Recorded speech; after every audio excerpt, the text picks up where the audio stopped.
So here we are with a way that you can take the little watercolor vignettes and sketches out of your travel journals and translate them into practical pieces. So we've done balloons, we've got a few others here. So let's take a look at this one here. This is from a travel journal down in Zihuatanejo, Ixtapa area. I'm going to take these little palm trunks, kind of iconic images when you're traveling in the tropics, are these palm trunks.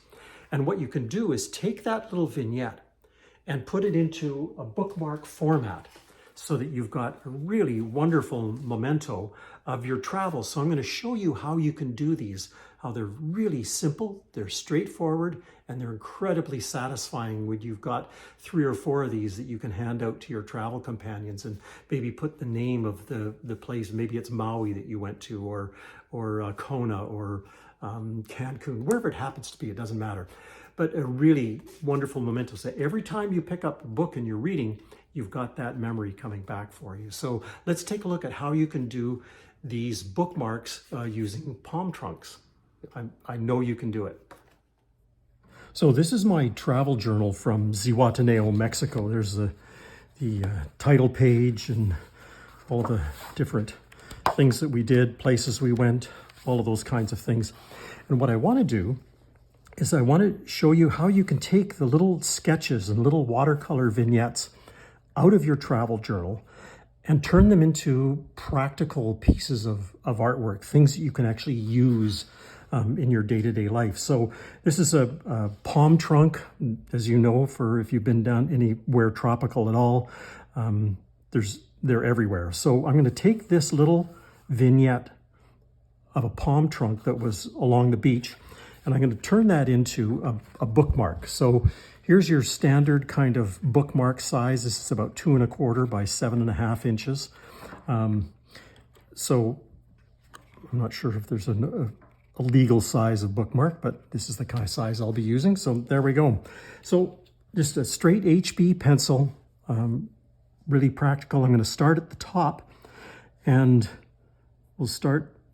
And palm trunks have got this kind of offset hatch marking to them, where the palm leaves come off. And they're not real regular in any way. Some are wider here than this one is wider. And they get larger as you move toward the bottom of the palm trunk. They're not real even. Sometimes they can twist a little bit. So there's the kind of character that can come out in the palm trunk as you're sketching these. As you get toward the bottom, they have this kind of flare to them.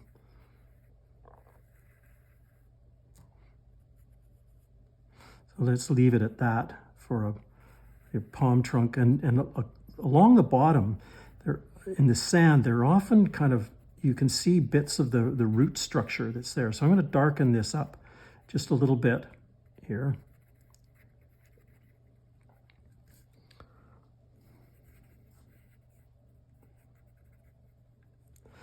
And I'm going to take this now and add a little bit of character. Palm trunks have got this kind of hatch marking wherever this segmentation takes place.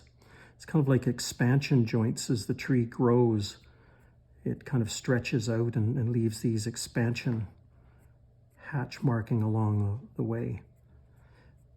And they come in from both the bottom and the top. So I'm not going to do tons of them, but I just want to get the idea across that there's more than one dimension to these, or more than the 2 dimensions to these palm trunks.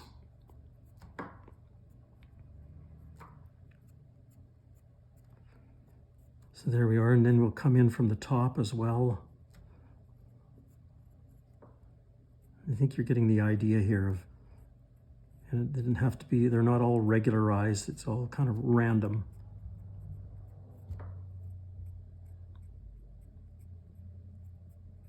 Again, pretty simple shape and structure to it. Again, just a simple HB pencil, and there we go. Now, if the light is coming in from this side, I want to darken this side up a bit, and I'm not going to be too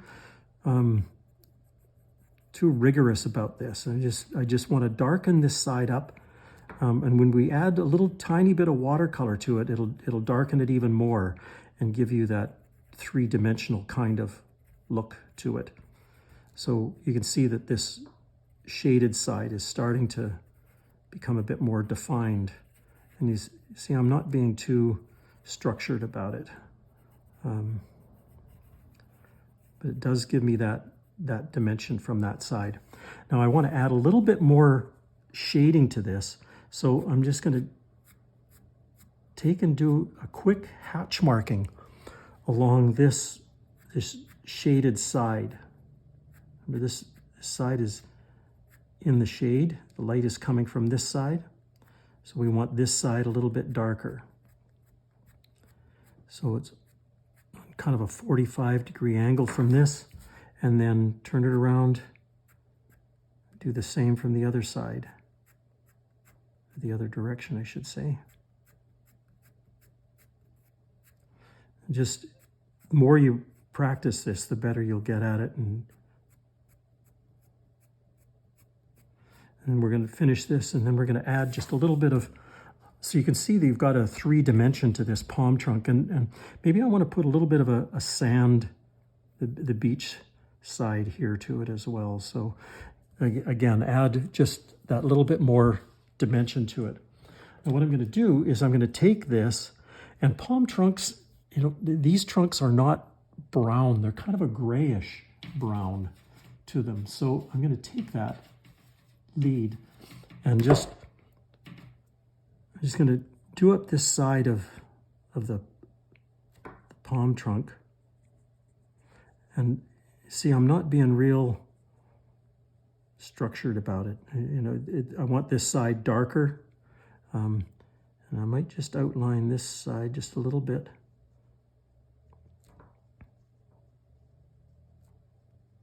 And I'm not going to paint the whole thing in. I want it kind of left a little bit. So there we've got our palm trunk. Really pretty straightforward. You can take a little finer brush perhaps with some brown for the sand if you like, and just a hint of color in here for the sand. And you know, I'd just leave it at that. Really, I would. So here's a way, and again, I'm always big on, you know, this is your artwork. So take and just put your initials at the bottom of it. There you go. So there's a bookmark that you've got. So if you want to take something out of your travel journal and translate it into a practical piece of artwork that you can, maybe you're traveling with some friends and family. You could do up a set of these and hand them out. You could put the name across the bottom. Perhaps you were in Maui, or perhaps you were in Cancun or Zihuatanejo, or wherever you happen to be. Sort of identify that with just writing the name across the bottom, and away you go. So a really practical piece of artwork that you can do in lots of different opportunities, and I'll be showing you lots more that you can do. So give this a try, and I'd love you to show me what you've done as you translate out your small little vignettes of artwork into practical pieces of art. It's great fun. So let me know what you think. I'd love to hear from you.